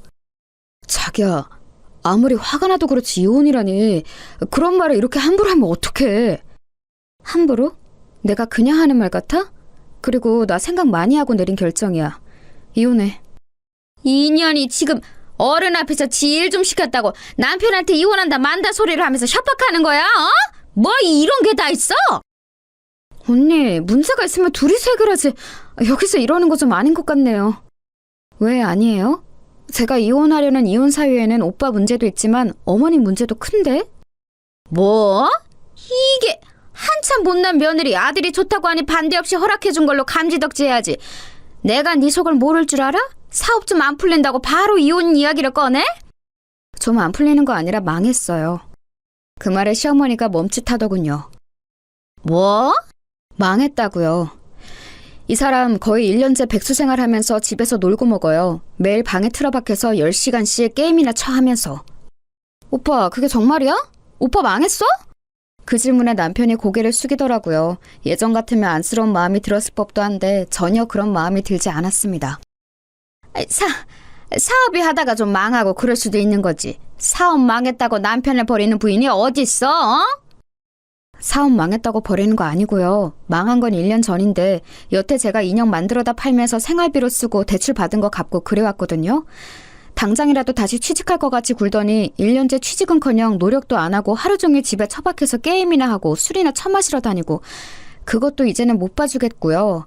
어머님이 돈돈거리면서 저 구박하는 것도 아니 솔직히 구박도 아니고 이 정도 폭언이면 폭력이라고 생각하거든요. 그것도 저는 더 이상 못 받아주겠어요. 이게 버릇없이. 그 버릇없는 며느리 이제 어머님 며느리 안 하겠다고요. 재산 분할도 안 하고 위자료도 달라고 안 할 테니까 그냥 이혼만 할게요. 양육권도 저 주시고요. 어차피 어머님이 키울 생각도 없으실 테니까 만약 안 들어주시면 소송하고요. 자기야. 제가 진심으로 하는 말인 걸 알았는지 남편이 무릎을 꿇더라고요. 무릎도 한두 번이야 내가 속지. 이제 당신 말 안 믿어. 그냥 혼자 그렇게 좋아하는 게임 실컷 하고 술도 마시고 싶은 만큼 마셔. 자기야. 벙쪄있는 시어머니에게 마지막으로 말했습니다. 거지 같은 저 같은 년 말고 돈 많은 부자 며느리 다시 얻으세요. 과연 빚뿐인 이 남자 그런 여자가 데려갈지 의문이지만. 빚은 제가 열심히 갚는다고 갚았는데 아직 반 이상 남았거든요. 그것도 알아서 하시고. 얘가 못하는 말이 없어? 기가 좀 죽어서도 끝까지 사과 한마디 없더라고요. 만약에 여기서 한마디만 더 하시면 제가 갚은 빚도 재산분할 청구 소송해서 달라고 할 테니까 다들 입 다무세요. 그리고는 벙쪄있는 세 사람을 두고 나왔습니다. 집으로 오자마자 짐을 싸서 친정으로 갔어요. 그 사이에 온 남편이 바짓가랑이를 붙잡았지만 이미 있는 정 없는 정 다 떨어져서 다시 생각할 마음이 들지도 않았습니다. 집으로 와서 그간 있었던 일을 말했어요. 저희 부모님 두 분 다 이혼하라고 노발대발 하시더라고요. 남편은 바로 전화와 문자를 엄청 보내댔습니다. 하지만 정말 있는 정 없는 정이 다 떨어져서 정말 꼴보기도 싫었어요. 그리고 시어머니는 한동안 연락이 없더군요. 그리고 며칠 뒤 전화가 왔습니다. 남편 전화는 다 무시하긴 했지만 시어머니는 어른이기도 했고 또 무엇보다 무슨 이야기를 할지가 너무 궁금해서 받았어요. 여보세요? 아무리 그래도 그러고 나가면 어떡하니? 목소리가 그전에 비해 훨씬 누그러져 있더군요. 아니 본인의 화를 참고 있는지도 모를 일이었지만 일단은 그랬습니다. 욱해서 나온 거 아니고 저도 계속 고민하고 있던 일이었어요. 내가 잘못했으니까 일단 집에는 들어오거라. 어머님이 사과하신다고 한 번에 이해하고 들어갈 거였으면 나오지도 않았어요. 어른이 이렇게 먼저 연락해서 사과하는데 한 번은 들은 척이라도 해야지 않겠니? 어머님 진심으로 사과하시는 것도 아니잖아요. 제가 어머님을 한 해 두 해 본 것도 아니고 저는 들어갈 생각 없고 애비랑 살 생각도 없으니까 그 부분은 포기하세요. 또 승질이 났는지 화를 내려더군요. 그리고는 곧 옆에서 신우이가 말리는 듯한 소리가 작게 들렸습니다. 역시나였어요. 잘못한 걸 알긴 개뿔. 그래도 다시 생각해보렴. 앞으로는 절대 이런 일 없도록 하마. 제가 그냥 나온 줄 아시나 본데 아니에요. 저는 절대 다시 안 들어가니까 어머님은 돈 많은 새며느리 다시 보세요. 끊을게요. 하고 전화를 뚝 끊었습니다. 보나마나 끊긴 전화기를 들고 저를 향해 욕이란 욕은 다 하고 있을 게 뻔했어요. 그리고 그날 저녁 남편이 찾아왔습니다. 자기야 진짜 잘못했어. 나 자기 없으면 안 되는 거 알잖아. 진짜 취직할게. 안 그래도 나 오늘 전에 같이 일하던 사람들한테 다 연락했어. 자리 있으면 꼭 연락 달라고. 그리고 어머니도 다시는 자기 안 건든다고 했어. 그 말이 믿기지도 않을 뿐더러 나는 이미 당신과 당신 가족에게 있는 정 없는 정 다 떨어져서 꼴도 보기 싫어. 얼굴 보고 있다는 것 자체가 고통이라고. 내 마음은 변할 일 없으니까 당신도 그만하고 이제 돌아가. 진짜 잘할게. 믿어줘. 내가 한두 번 속니? 그리고 이제 진짜 정말 잘한데도 내가 싫다고. 내 말 못 알아들어? 자기야. 진짜 소송에서 없는 재산도 뜯어내기 전에 그만 가라. 어? 그렇게까지 했는데도 남편은 계속 징징거리더군요. 정말 꼴도 보기 싫어서 경찰에 신고라도 해야 하나 하던 차에 아빠가 나왔어요. 험악한 인상을 하시고서 말이죠. 자네 안 돌아가나? 장인어른 그게 아니고. 내 딸이 그만큼 고생했으면 됐지. 이미 그만큼 한 것만으로도 피가 거꾸로 솟는구만. 다시 그 집안으로 들어가라고? 그 꼴은 내가 절대 못 보니까 돌아가! 진짜 죄송해요. 근데 저는 마누라 없으면 못 살아요. 그럼 죽어! 안 가면 당장 경찰 부를 테니까 그런 줄 알아! 그리고는 저를 데리고 집 안으로 들어오셨어요. 절대 넘어가면 안 된다. 절대 안 넘어가요. 남편은 문 앞에서 한동안 서성이는 것 같더니 집으로 다시 돌아갔더라고요. 정말 끝까지 찌질하게 나오는구나 했습니다. 시어머니가 저한테 그렇게 했어도 저 인간만 정신 똑바로 차리고 살았으면 저도 이렇게까지 하진 않았던 거예요. 하지만 저 인간도 제가 이혼을 결심하게 된 이유 중 큰 부분이었습니다. 남편이 돌아가고 다시 시어머니와 시누이에게 번갈아가며 전화가 왔어요. 분명 가서 빌었는데도 소용없었다는 말을 전달받은 후겠죠. 뭐 남자가 그렇게까지 했는데 안 받아준다고 화를 내는 전화든 아니면 잘못했다고 비는 전화든 어느 쪽도 받고 싶지 않았습니다. 이제 궁금하지도 않았고 말이죠. 그렇게 연락을 피하고 있었는데 시누이에게 문자가 와 있었더라고요. 언니, 정말 우리 가족이 언니한테 너무너무 잘못했어요. 언니가 그렇게 고생하는 줄도 모르고, 아니 몰랐어도 그러면 안 되는 거였지만 정말 미안해요. 우리 오빠 저 인간을 언니 아니면 누가 거두겠어요. 엄마는 이제 언니한테 연락하지도 언니 집 방향은 쳐다보지도 않게 할 테니까. 또 엄마도 그러겠다고 했고요. 제발 한 번만 용서하고 집으로 돌아와요. 애도 아빠 없이 크는 것보다 아빠가 있는 게 낫잖아요. 그리고 오빠 취직 자리도 금방 생길 것 같아요. 진짜 한 번만 다시 생각해줘요. 구구절절 개소리더군요. 시어머니는 그럴 수 있는 사람이 아니었습니다. 물론 제가 돌아가면 초반에는 좀 그럴 수도 있겠죠. 하지만 결국 본성이 나올 거예요. 그리고 제가 실수를 하거나 잘못을 할 때만을 눈에 불을 켜고 기다리겠죠. 그런 일이 생기자마자 득달같이 몰상식한 말들을 해가며 저를 무시할 거고요. 저는 두 번 다시 그런 일을 당하고 싶지 않았습니다. 그리고 남편이 취직한다고 해서 달라질 것도 없었어요. 이미 그 사람에 대한 신뢰도 다 깨졌기 때문입니다. 다시 사업병에 도지지 말란 법도 없고요. 그래서 신우이의 문자도 그냥 무시했어요. 그리고는 이혼 서류를 남편에게 보냈습니다. 그리고 전화했어요. 도장 안 찍으면 일주일 내로 소송장 접수하러 갈 테니까 도장 찍어서 보내. 제가 한 발도 물러나지 않자 그제야 제 말이 모두 진심이고 절대 그냥 넘어갈 생각이 없다는 걸 알았나 보더라고요. 시어머니가 저희 집으로 찾아왔습니다. 물론 예상 못한 바는 아니었어요. 애비한테 말 다 들었다. 그동안 네가 정말 고생이 많았더구나. 말을 해주지 그랬니? 아직도 제 탓이세요? 그걸 말하면 저한테 잘해주고 말 안 하면 거지 같은 년 소리 들어도 되고요? 그건 내가 그때 너무 흥분해서 미안하다. 흥분을 매번 하시잖아요. 어머님은 그게 한 번도 아닌데 왜 한 번 그런 것처럼 말하세요? 너희 하는 일에 이제 하나도 간섭 안 하고 아예 안 보고 산다고 해도 괜찮다. 그러니까 갈라서는 것만큼은 다시 생각해보면 안 되겠니? 정말 속내가 뻔히 보이지 않나요? 아들이 진 빚을 아들 혼자 혹은 자신들이 떠안게 생겼으니 저러는 게 뻔히 보였습니다. 아마 남편이 이야기를 자세히 했겠죠.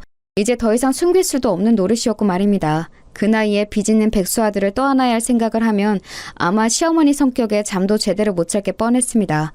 그리고 취직 자리를 알아보고 있다고는 하나 요즘 같은 경기에 좋은 자리가 남편에게 올 리도 없고 말이죠. 그렇게 잘난 아들인데 이럴 때는 또 주제 파악이 확실하게 되나 보더라고요. 왜요? 저같이 가진 거 없고 모자라고 거지 같은 며느리 내보내고 어머님이 원하시는 학벌도 좋고 돈도 많은 며느리 들이세요. 저는 그 집구석에서 정이란 정은 다 떨어지다 못해 그쪽 방향은 쳐다보고 싶지도 않으니까 그만 돌아가시고요. 내가 너무 미안하다, 아가. 처음 들어보는 단어였어요. 아가. 진짜 비웃음이 나왔습니다. 어머니가 이러셔도 진짜 소용없어요. 왜 이러시는지 알겠는데 전 정말 돌아갈 마음이 눈꼽만큼도 없어요. 더 이상 밤낮 없이 일하면서 그 인간 빚 갚아주고 싶지도 않고 지 부인은 밤을 새가면서 인형 만드는데 방 안에서 욕이나 해대며 게임하는 한심한 꼴 생각만 해도 치가 떨려요. 그러면서 자기 아들 잘났다고 며느리 무시하는 몰상식한 시어머니가 있는 그 집안으로 다시 안 돌아가니까 포기하고 그만 돌아가세요. 그러자 무릎을 꿇더군요. 그건 좀 예상 밖이긴 했습니다. 정말 미안하다, 아가. 진짜 다시는 그런 일 없도록 하마. 네가 우리 집 복인 것도 모르고 애비는 내가 혼쭐을 냈다. 그만 돌아가자, 어? 자꾸 이러시면 재산분할 소송도 겁니다, 저. 그러면 제가 갚았던 빚까지 토해내야 하는 거 아시죠? 그렇게 말하니 눈빛이 변하더군요. 그리고 자리에서 슬쩍 일어나더니 좀 전보다 날이 선 말투로 물었습니다. 역시 그런 사람이었어요. 진짜 안 돌아갈 거니? 네. 애 딸린 이혼녀가 다시 시집을 갈 수 있는 것도 아니고 혼자서 뭘 어떻게 먹고 살겠다고 이렇게 무모하게 구는 거니? 아직 애비한테 다 못 들으셨나 본데 제가 인형 만들어서 버는 돈이 애비가 저한테 가져다 준 월급보다 많거든요. 혼자서 충분히 애 키우면서 살 수 있는 돈이고 이제 결혼을 질려서 다시 하고 싶은 마음도 없어요. 그니까 제발 좀 돌아가세요.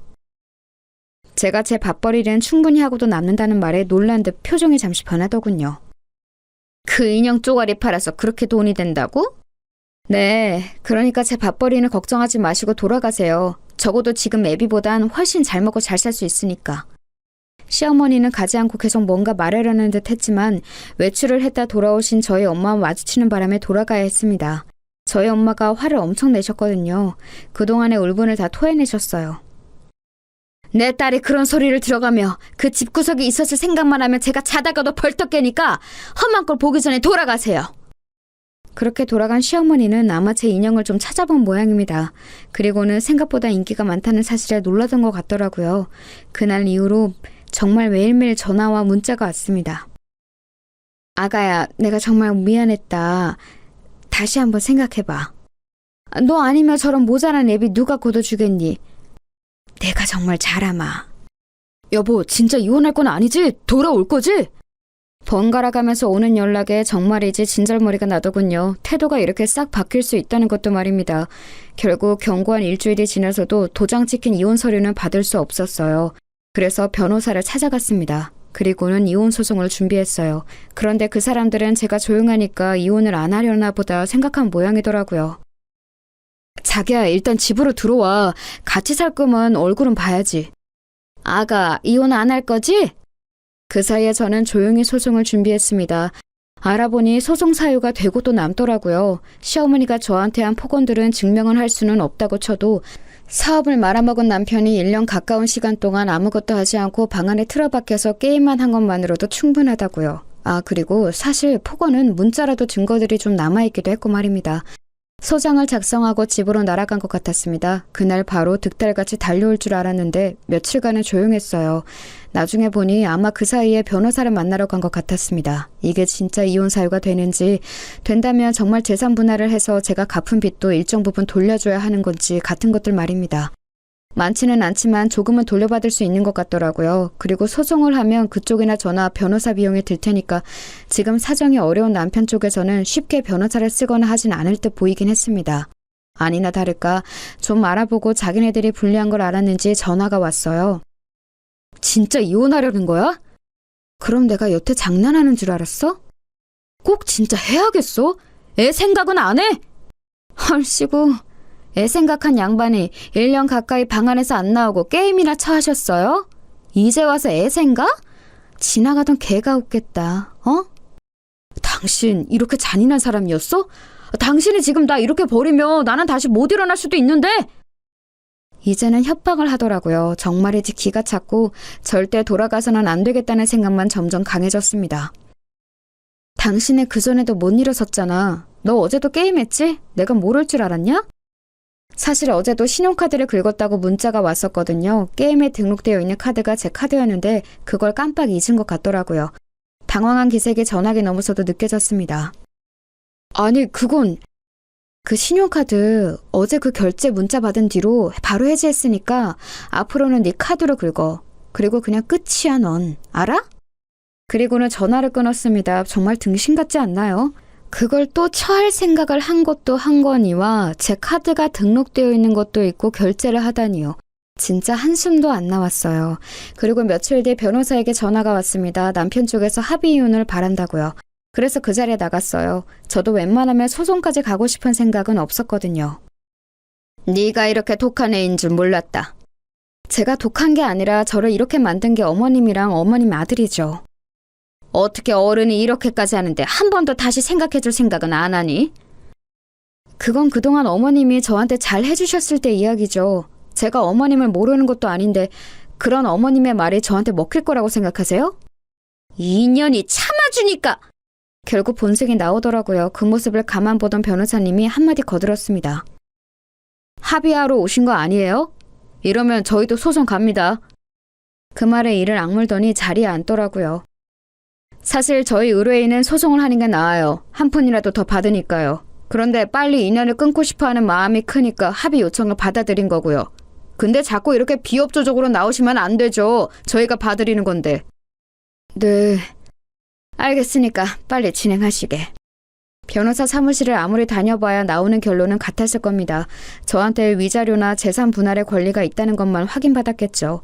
재산 분할과 위자료를 받지 않는 대신 양육권은 제가 가져오는 것으로 합의를 했습니다. 그 와중에 양육비에 대한 이야기도 하길래 단호하게 이야기했어요.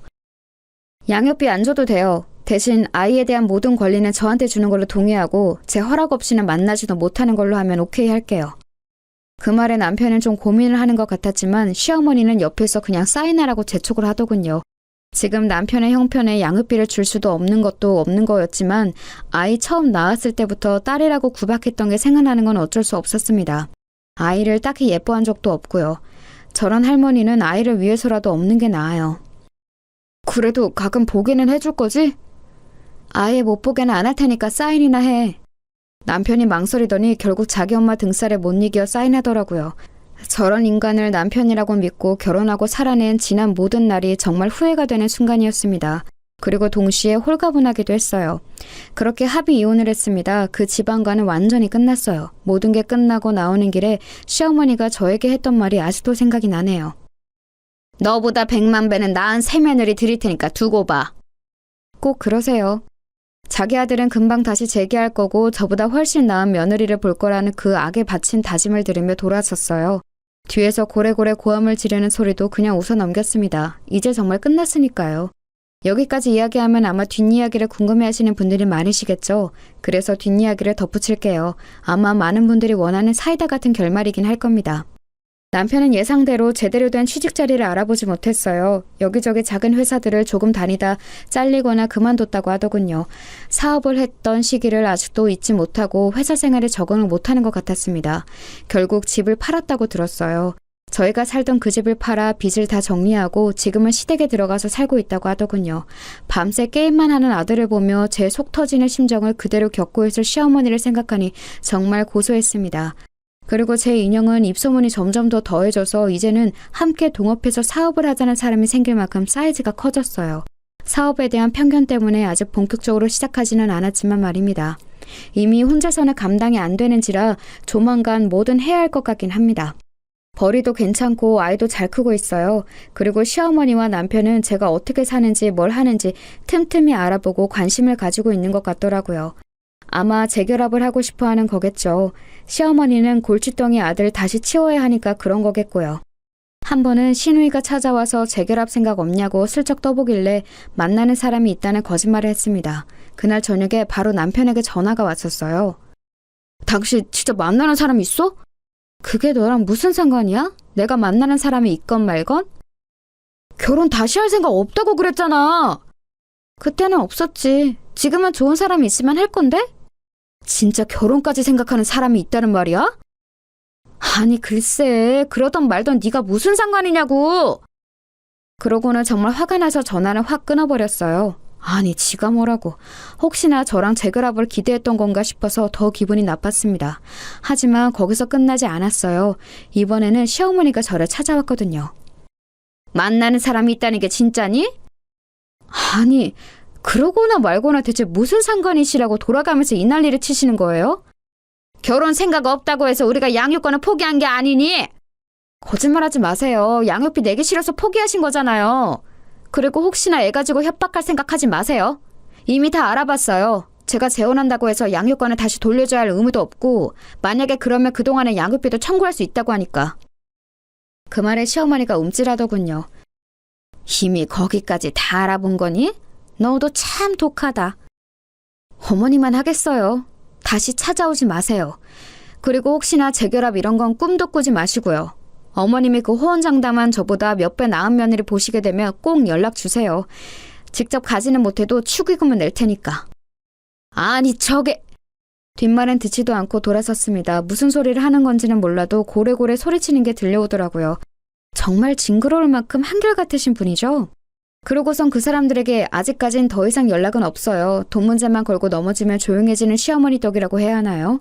아마 매일 방에서 안 나오고 게임만 하는 백수 아들을 보며 매일매일 속 터져하는 중일 겁니다.